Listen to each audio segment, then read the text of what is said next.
जब अंधेरा होने पर ऋषि जंगल में रास्ता भूल गया तो उसे दादी की बात याद आई। पर अब क्या फायदा।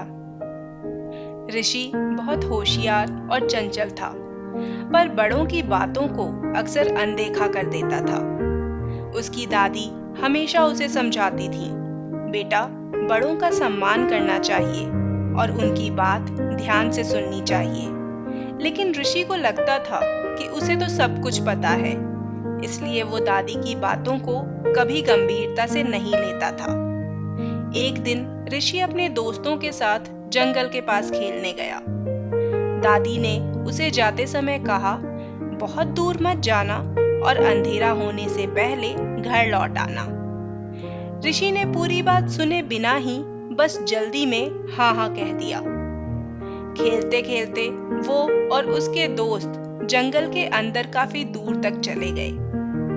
कुछ समय के बाद उसके दोस्त घर लौट आए, लेकिन ऋषि को अभी और खेलना था, तो वो वहीं रुक गया। थोड़ी देर में अंधेरा हो गया और फिर ऋषि रास्ता भूल गया।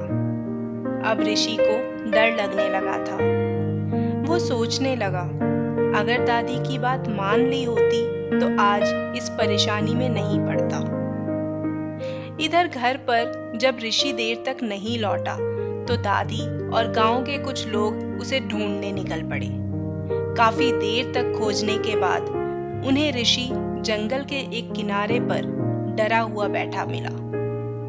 दादी चुपचाप बिना कुछ बोले उसे घर ले आई। घर पहुंचकर ऋषि की आंखों में आंसू थे। उसने दादी से कहा, दादी, मुझे माफ कर दीजिए।